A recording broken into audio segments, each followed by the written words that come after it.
Bueno, hola a todos. Lo primero es presentarme, soy Jesús Rubio, el orientador del instituto. Muchos de vosotros me conoceréis ya, pero otros no. Este vídeo está pensado para el alumnado de primero de la ESO, los que entráis nuevos de este curso, y en principio pues es una charla que yo normalmente doy en clase. Yo entraba en la clase y explico en qué consiste la educación secundaria, que es la etapa que vais a empezar ahora. Pero bueno, entre que somos muchos grupos, somos 8 grupos de primero y que además tenemos las circunstancias actuales relacionadas con el COVID, pues lo que vamos a hacer es que lo presento en un vídeo y el tutor os lo pondrá en clase. Entonces, lo primero es eso, que sepáis que en el centro educativo hay un departamento de orientación y un orientador, que soy yo. Seguramente los primeros cursos me veréis menos, porque preguntáis menos cosas. El orientador trabaja mucho, orientación trabaja mucho con temas relacionados con la orientación académica, con qué asignaturas existen en cada curso, qué posibilidades tengo de estudiar cuando pasa un tiempo, en fin, todo eso. Entonces, normalmente cuando ya nos vamos acercando al final de la etapa, en tercero, cuarto, por ahí, pues viene mucha gente a preguntar al departamento o me consultan por correo electrónico, etcétera. Vosotros es verdad que todavía pues estáis empezando, entonces soléis venir menos. Pero bueno, es importante que sepáis que existe un orientador en el instituto. Entonces la charla de hoy tiene como objeto describir en qué consiste la educación secundaria obligatoria. ¿Por qué? Pues porque habéis cambiado de centro, pero eso no significa exclusivamente o solamente cambiar de centro educativo, sino que además cambiáis de etapa. Tiene unas características diferentes, unas circunstancias que tenemos que conocer y entonces pues voy a intentar explicarlo de una forma lo más sencilla posible. ¿De acuerdo? Normalmente yo lo que hago en estas charlas es preguntar qué diferencias habéis notado, qué diferencias veis fundamentales entre el colegio y el instituto. Y de ahí, pues la verdad es que suele salir una idea bastante ajustada, bastante cercana a lo que yo luego voy a explicar. Porque si os dais cuenta, aquí he puesto un resumen de las cosas que suelen comentarme alumnos como vosotros, otros años cuando lo he hecho, y en general pues son estas. Por un lado, encontramos que hay asignaturas nuevas en la ESO, sobre todo lo veréis el curso que viene. En segundo ya encontraréis, por ejemplo, física y química, o en fin, algunas asignaturas que no conocíais, tecnología, sí, la veis, pero bueno, incluso este año también hay algunas asignaturas que son novedosas, que no las conocíais de antes. Por otro lado, tenemos que no hay un tutor que pase tanto tiempo con nosotros, porque claro, el sistema del instituto implica que tenemos una persona fija, con quien tenemos un trato muy constante, porque pasa bastantes horas con nosotros. Sin embargo, aquí en el instituto lo máximo que puede pasar un profesor con vosotros será unas 4 horas. Bueno, no sé que hay algunos casos en los que hay habilitaciones y os dan un par de asignaturas, pero lo normal es que tenga 3 horas, 4 horas con vosotros a la semana. Entonces lo vemos menos. También tenemos una circunstancia especial que ya os contaré, aunque eso sale en las preguntas, pero no tanto, y es que al terminar nos dan un título, el título de la ESO. También encontramos como diferencia que hay más horas de clase, no estamos las 5 horas que echábamos en el colegio, sino que aquí hay 6 sesiones de hora completa más el recreo. Entonces son más horas. Encontramos también la circunstancia de los exámenes de septiembre, que ahora mismo ni os suena, pero que ya os lo comentaré yo ahora después, y quien tenga que presentarse pues lo verá. También existen ciertas optativas, es decir, hay una mayor posibilidad de elegir lo que nos interesa, no tanto en primero, pero sí en adelante. Luego ya veréis que en tercero y sobre todo en cuarto, hay muchas asignaturas optativas. Y luego que se exige, que se pide al alumnado que tenga un poquito más de autonomía, que seáis más maduros. Estas son las diferencias así principales, pero a un nivel general, ¿vale? Ahora lo que vamos a ver en esta charla es estas características, estas diferencias de una manera más concreta, más detenida. Pero antes vamos a situar la ESO en su contexto, en el contexto del sistema educativo. Aquí tenemos un esquema del sistema educativo. Si os fijáis, tenemos infantil ahí arriba, un poquito separado, ¿no? Y luego primaria y la ESO dentro de un recuadro que pone educación básica. Tanto la educación primaria como la educación secundaria obligatoria conforman la educación básica, que es una educación obligatoria para toda la población. Es decir, todo el mundo, en nuestro caso todos los españoles, están obligados a pasar por esas dos etapas. Así que la educación secundaria obligatoria es una educación generalista para todos, para todo el mundo. Eso es importante que lo sepamos. Luego ya de ahí en adelante, si nos fijamos en ese gráfico, pues vemos que hay un bachillerato, una formación profesional, o también hay otras opciones que no he puesto ahí porque estáis en primero y todavía no me interesan mucho, pero hay enseñanzas especiales, artísticas o deportivas, etc. Pero todo lo que ocurre después son cosas que se pueden dar o no. La mayoría de la gente sigue estudiando, lógicamente, después de la ESO, pero son ya acciones que uno hace porque quiere. Sin embargo, la primaria y la educación secundaria obligatoria la hacemos porque todos los ciudadanos tenemos la obligación de estudiar al menos esas etapas. Y al menos hasta los 16 años. Además, si os fijáis, cuando termina la educación básica, es decir, la ESO, pues hay un dibujito como de un esquema, porque es el primer título que nos dan. Un título con validez laboral, con validez académica y con validez laboral para trabajar. Luego en el trabajo hay varios niveles y el nivel laboral de la ESO es el nivel 1, el más bajito, ¿no? El primero. Pero bueno, ya tenemos un primer título. Así que, en resumen, lo que tenemos para describir la ESO así a grandes rasgos es una etapa que dura 4 años, como mínimo, pues son 4 cursos. Si repetimos, pues claro, echaríamos algún año más. Se puede repetir hasta 2 veces como máximo, así que se podría estar en la ESO un máximo de 6 años. Pero como norma general, la gran mayoría de vosotros, casi todos, o si suerte todos, estaremos aquí 4 años de educación secundaria obligatoria. La otra característica básica es que es obligatoria, que la tiene que hacer toda la población. Y luego tenemos 2 objetivos claros, es decir, la educación secundaria obligatoria tiene dos fines, 2 objetivos. Uno es prepararnos, es decir, adquirir conocimientos para prepararnos para otros conocimientos posteriores, para la educación que hay después, ya sea el bachillerato, los ciclos formativos de grado medio, es decir, formación profesional, o ya sea el trabajo. Entonces, uno de los objetivos de la ESO es adquirir conocimientos, los conocimientos fundamentales, los básicos que se considera que todo el mundo debería tener. Y el segundo objetivo es prepararnos como ciudadanos, es decir, adquirir una cultura institucional, no solamente la cultura que nos da nuestra familia, sino una cultura general, social, adquirir hábitos concretos de levantarnos a una hora determinada, de relacionarnos con otras personas, de vivir en sociedad y adquirirnos capacidad de autonomía, de saber organizarnos, etc. Así que esos son los 2 fines fundamentales de la educación básica, no solamente de la ESO, de la primaria y la ESO. Prepararnos, es decir, adquirir conocimientos importantes y prepararnos como ciudadanos. Y ahora sí vamos a ver algunas características importantes de la secundaria obligatoria, es decir, algunas características de la ESO ya más concretas. Lo vamos a hacer en base a las diferencias que hemos visto antes, pero agrupándolos en lo que yo creo que es más importante. Por un lado, el horario y la organización de un instituto, que es distinto al de un colegio. Por otro lado, los procesos de evaluación, de promoción es pasar de curso o no pasar, y de titulación.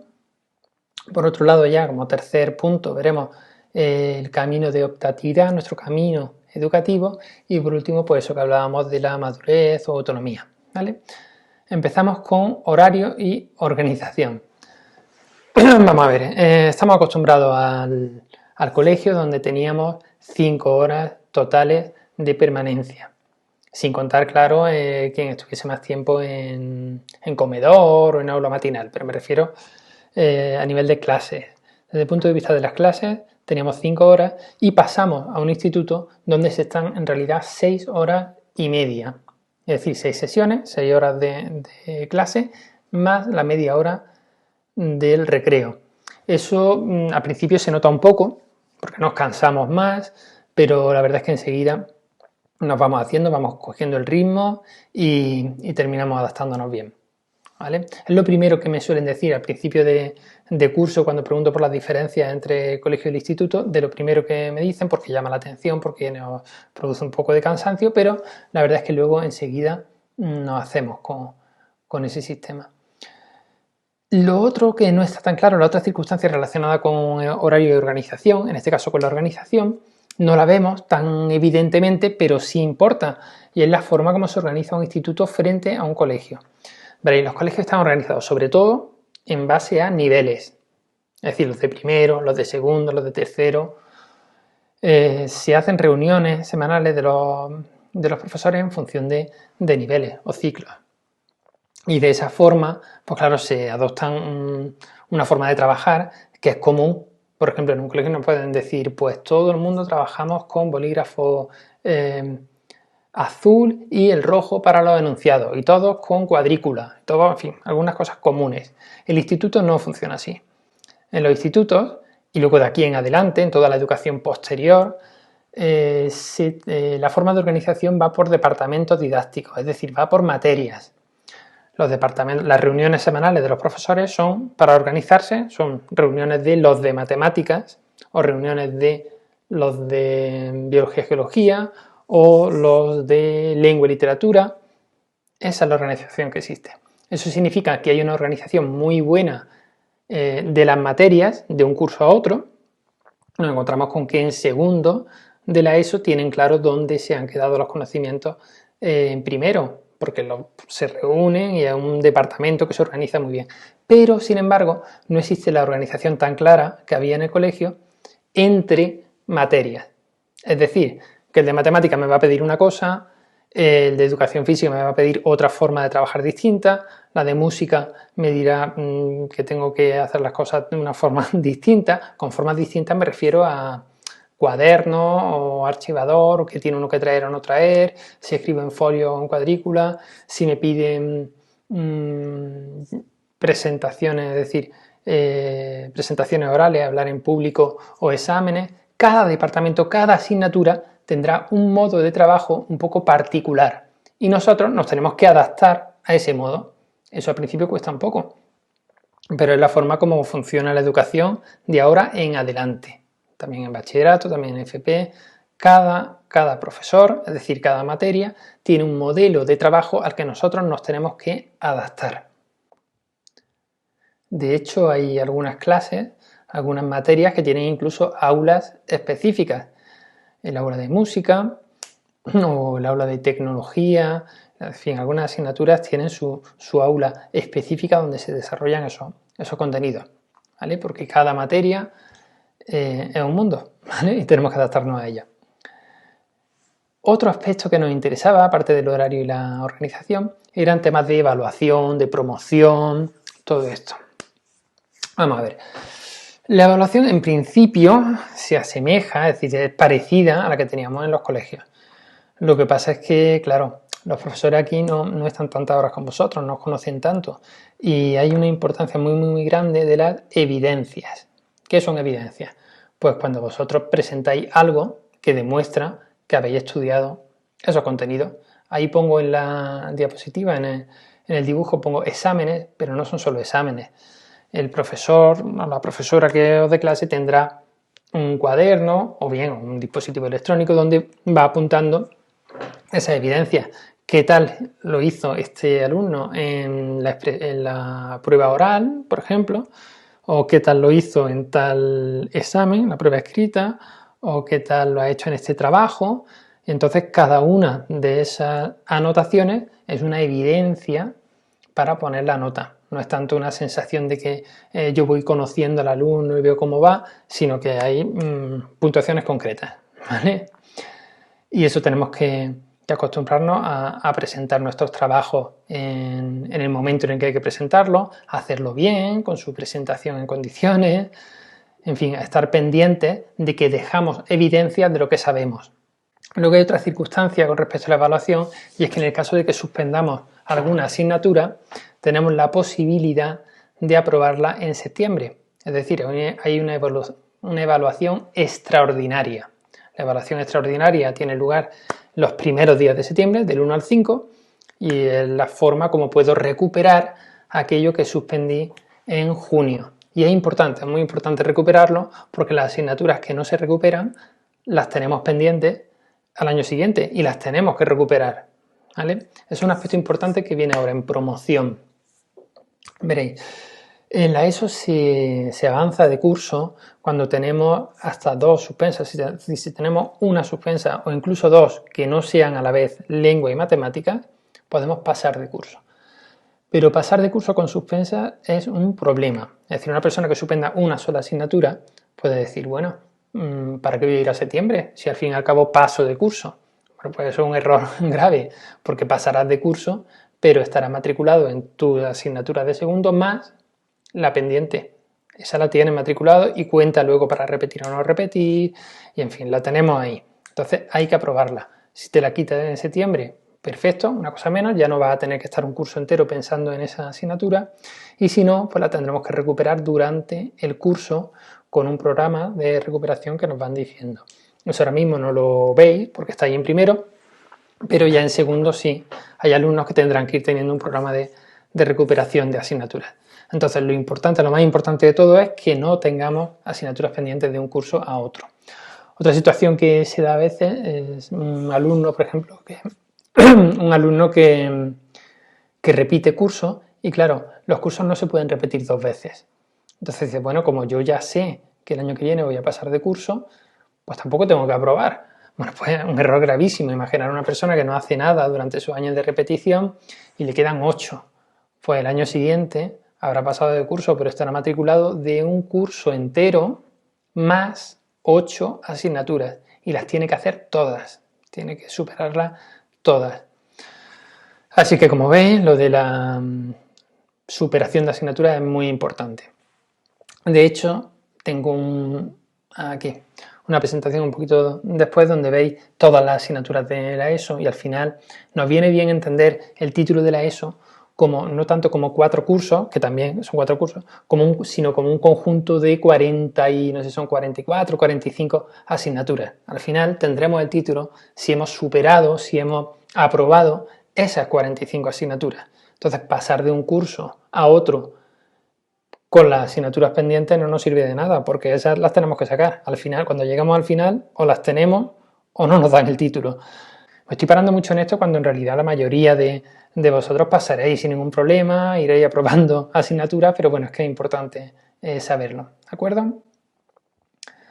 En fin, y lo último que ya lo había comentado, lo de la titulación, es que una vez acabamos la ESO, una vez hemos superado esas 40 y tantas asignaturas en total, obtenemos nuestro título de graduado en educación secundaria obligatoria, que es un título con validez laboral y con validez académica. Validez laboral significa que se puede trabajar ya con ese título y validez académica significa que nos permite acceder a otros estudios. En concreto nos permite entrar en bachillerato y nos permite entrar en la formación profesional de grado medio. Otra cosa interesante que vemos aquí, si os fijáis, es que en primero de la ESO, en segundo o incluso en tercero vemos asignaturas concretas, vemos un montón de asignaturas con su nombre. Pero en cuarto, si os fijáis, vienen varias en las que no aparece un nombre concreto, sino que pone optativa. Bueno, eso es porque, claro, existe un camino de primero a cuarto de la ESO en el que pasamos de la homogeneidad, es decir, de estudiar todos lo mismo, a la optatividad, a elegir un camino u otro. El sistema que tenemos ahora, el sistema LOMCE, que no lleva tampoco muchos años, llevará 4 o 5 años, diferencia dos momentos determinados en la ESO. Diferencia un ciclo de 3 cursos, primero, segundo y tercero, y luego cuarto se queda como un curso especial. ¿Por qué? Pues porque en primero vamos estudiando de una manera parecida como hacíamos en el colegio, es decir, que tenemos una serie de asignaturas concretas que hacemos todos las mismas, excepto alguna optativa puntual. En segundo será igual. En tercero ya se eligen, pero solamente las matemáticas, decidimos si nos interesan unas matemáticas académicas o aplicadas, que le suelen llamar normalmente las académicas más fáciles o más difíciles, pero vamos, al final son 2 tipos de matemáticas que tenemos que estudiar. Y luego ya en cuarto sí se eligen bastantes optativas. En función de las optativas que elijamos, pues claro, estaremos mejor preparados para una opción o para otra. Por ejemplo, si mi objetivo es terminar cuarto y directamente hacer una oposición a yo qué sé, al ejército, o me quiero poner a trabajar ya o lo que sea, pues bueno, a lo mejor no tiene tanta importancia el camino porque tiene el título de la ESO, hagas lo que hagas. Pero si mi objetivo es hacer un bachillerato determinado, es decir, si el 90, 90 y tantos por ciento de las personas no acaban en la ESO, casi todo el mundo continúa estudiando después. Si mi objetivo es hacer un bachillerato concreto, a lo mejor de ciencias sociales y luego estudiar en la universidad, o si mi objetivo es hacer un ciclo formativo de grado medio de instalaciones frigoríficas o de peluquería o de auxiliar administrativo, pues si esos son mis objetivos, lo normal es que coja un cuarto de la ESO que me prepare bien para lo que yo quiero hacer.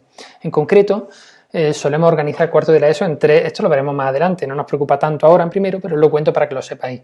Tenemos tres grandes cuartos y además puede que no tiene por qué mantenerse así, en 3-4 años, que es cuando vosotros lleguéis, pues lo mismo se modifica o no, pero en principio casi siempre es similar. Hay un cuarto de la ESO, este que vemos aquí un poquito más abajo, que estaría más orientado para los estudios de ciencias, que tiene su física, química, biología y geología, entonces podríamos hacer un bachillerato de ciencias. También si cogemos otras optativas, como por ejemplo latín o economía, pues nos estaríamos preparando bien para luego hacer un bachillerato de humanidades o de ciencias sociales. Y en el caso de que tengamos como idea prioritaria hacer una formación profesional, grado medio, pues lo suyo sería coger un cuarto de la ESO en el que cogemos asignaturas como tecnología, como ciencias aplicadas o como iniciación a la economía. En cualquier caso, la idea básica, lo que nos interesa aquí es saber que conforme avancemos en la etapa tendremos que ir pensando qué nos gustaría hacer después. Ahora mismo es muy pronto, os pilla todavía muy pronto, pero cuando nos acerquemos a cuarto sí tendremos que tomar algunas decisiones. Ahora mismo ya os digo, nuestro objetivo prioritario es sacarnos bien primero de la ESO, es decir, ir poquito a poquito y partido a partido, como dicen los entrenadores, y centrarnos en primero de la ESO, que tiene esta estructura que ya conocéis, porque es la que tenéis vosotros, en la que hay 11 asignaturas, si no recuerdo mal, 1, 2, 3, 4, 5, sí, en el caso de que seamos un grupo normal, como en todos los institutos, tenemos nuestras 11 asignaturas, con es decir, algunas que nos vienen ya marcadas, y luego una optativa y una de libre disposición. La única diferencia entre optativa y libre disposición es que la optativa la solemos marcar nosotros en la matrícula y la libre disposición la suele proponer el centro en función de nuestro camino educativo, como hemos venido. Y en el caso de los grupos que eligen es decir, de los alumnos que han elegido un itinerario plurilingüe, esas dos asignaturas optativas pues no las tienen, no tienen dos asignaturas de 2 horas, sino que tienen una de 4 horas, que es el segundo idioma, porque en eso consiste, en eso y en más aspectos, pero esa es una de las características del programa plurilingüe. Bueno, pues ya que tenemos claro entonces dónde nos situamos, en qué consiste nuestro curso, los cursos posteriores, qué es la ESO, solamente nos queda una cosa por comentar, que es eso que siempre nos dicen, de que en el instituto se exige una mayor madurez, una mayor autonomía que en el colegio.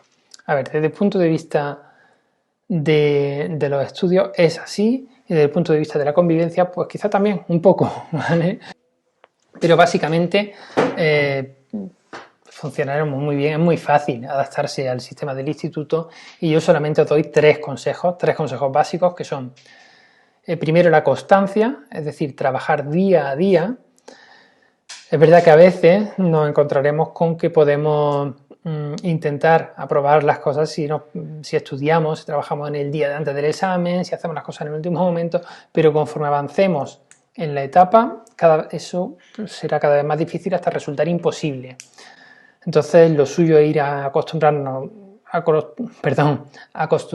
ya desde primero de la ESO, a ir trabajando todos los días, poquito a poco, porque si no luego se nos van acumulando las cosas y se hacen dificilísimas. El otro consejo sería tener más autonomía, saber organizarse, Esto implica, por un lado, tener una agenda, organizarse uno mismo el trabajo, tener claro cuándo se presentan los trabajos, cuándo hay exámenes. Yo aconsejo tener un calendario en casa, en mi cuarto. Entonces en ese calendario podemos anotar la fecha de entrega de trabajos, de exámenes, etcétera, y llevar la agenda al día. No podemos depender de grupos de WhatsApp, de los compañeros, de preguntar. Está bien, hay que tener relaciones sociales, pero tenemos que tenerlo nosotros todo bien organizado. Y además, a ser posible, utilizar muy bien las técnicas de trabajo intelectual, que no sé si sabéis cuáles son, lo veremos también en otra sesión de tutoría, pero es hacer resúmenes, hacer esquemas, saber estudiar, ¿vale? Eso nos va a resultar muy importante. Y luego, además de la constancia, es decir, de trabajar todos los días un poquito, y de la autonomía, de saber organizarnos bien nosotros mismos, pues hay un tercer apartado, un tercer consejo, que sería el saber estar, el ser educado, el saber mantener respeto con los compañeros y con los profesores, y es muy importante que este respeto no se ciña solamente al espacio físico del aula, sino también al espacio del teletrabajo, de los correos electrónicos, de cómo nos relacionamos con los demás, pues desde las tecnologías. Eso es importante, ¿vale? Bueno, y con esos 3 consejos yo creo que nos iría fenomenal si lo seguimos. Por último ya, para cerrar la charla, os quería comentar bueno, algunos cargos que nos sonarán. Este instituto es muy grande, es fácil sentirse abrumado porque no nos situamos bien, entonces tenemos que tener claro algunos cargos, algunas personas que nos van a ayudar. El primero es nuestro tutor o tutora. Tenemos que conocer el nombre de nuestro tutor o tutora, que a veces pregunto, bueno, ¿cuál es tu tutor? Es una rubia que no recuerdo. Bueno, pues hay que saber el nombre de de la persona que ejerce la tutoría en nuestra clase, porque es nuestro referente, es la persona que nos vamos a dirigir para cualquier problema que tengamos, ¿vale? Entonces el tutor es fundamental. Luego vamos a tener una serie de profesores, cada uno dándonos una asignatura, y es bueno que tengamos anotados sus nombres, porque también si tenemos que escribirle algún correo electrónico preguntando algo, por ejemplo, pues sabéis que nuestro sistema de correo corporativo, el de isbi.es, que todos tenéis uno, pues si ponemos en la dirección de correo el nombre y apellido de la persona a quien queremos escribirle, aparece su correo. No tenemos que saberlo, sino que poniendo el nombre y apellido ya nos sale. Entonces tenemos que tener apuntado el nombre de nuestros profesores. Los conserjes también nos pueden ayudar. No pongo aquí los nombres porque como tenemos 2 edificios, me hago un lío con quién está en cada momento, en cada sitio, ¿vale? Pero bueno, para cuestiones de entrar un poco más tarde sin dejar a nuestros padres por cualquier cosa, porque hayamos ido al médico, para los conserjes son importantes. Y luego tenemos jefatura de estudio, orientación y dirección. Jefatura de estudios tenemos, al ser un instituto tan grande, hay 3 jefes de estudios, pero la que se encarga de primero de la ESO es Carmen Puyana. Entonces es bueno que lo sepáis, que Carmen Puyana es la jefa de estudios encargada de vuestro nivel. El orientador soy yo, Jesús Rubio, y luego el director, está bien que sepáis su nombre, que es José Carlos Tejero. No es que vayáis a relacionarlo directamente con dirección para vuestros problemas, pero bueno, es bueno saber el nombre, ¿vale? Entonces nuestro referente fundamental es siempre el tutor o tutora, luego nuestros profesores para cuestiones específicas, cuestiones concretas de cada asignatura, y tenemos una jefa de estudios que es Carmen Puyana y un orientador, Jesús Rubio, que os pueden ayudar en lo que sea. Recordad que podemos ponernos en contacto, o bien si nos vemos por el instituto directamente, o también por el correo electrónico que os he comentado antes. Y bueno, pues nada más. Espero que haya sido de ayuda, que hayáis aprendido o por lo menos asentado esa idea, esos conocimientos que teníais sobre qué es la educación secundaria obligatoria, y estoy seguro que nos va a ir fenomenal y que vamos a estar pues al menos 4 años compartiendo estas paredes, y que sepáis que van a ser 4 años fantásticos, no solamente de adquirir conocimientos, sino también de relacionarnos, de conocernos y de vivir una vida juntos, ¿vale? Venga, muchas gracias. Hasta luego.